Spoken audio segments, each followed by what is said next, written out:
Welcome to our final lesson on relational awareness. Today, we are learning about how to respond to domestic abuse. First, we must learn to recognize abuse, become familiar with the red flags. In cases of covert emotional abuse, listen to the concerns of the victim. Does he or she feel unsafe with the partner? Do they feel like they are walking on eggshells? Do they describe their partner as Dr. Jekyll and Mr. Hyde? Are they confused about their relationship? Do they feel that their partner sometimes loves them and sometimes hates them? Do they feel put down by their spouse? These are all signs of possible domestic abuse.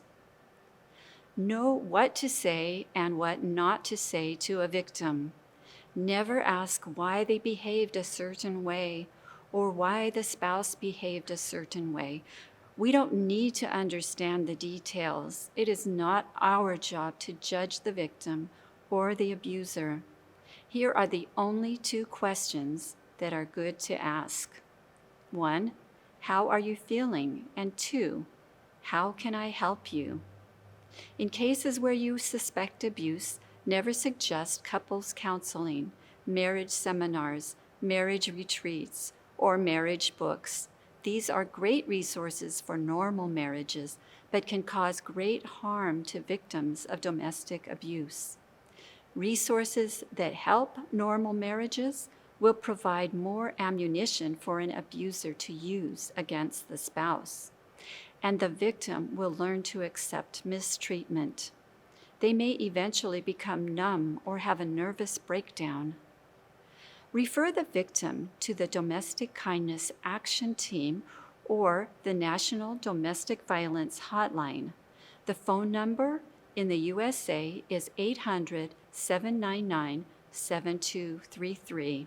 Never tell a victim that they must leave their abuser or that they must stay with their abuser. They must make their own decision because they alone know their feelings of safety, and they may be wrestling with financial implications or child custody concerns.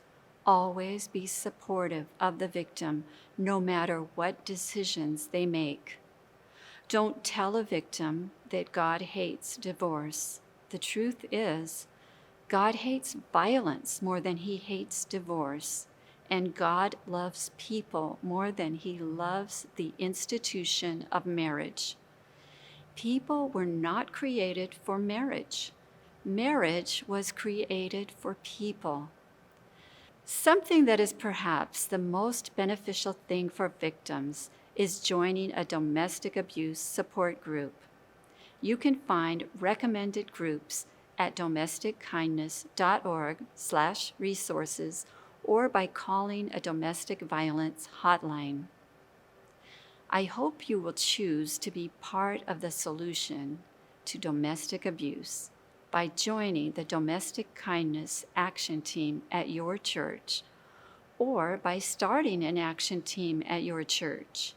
Contact us at domestickindness@gmail.com.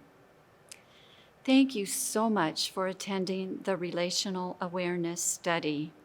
I pray that what you've learned will help you to make a difference in the world.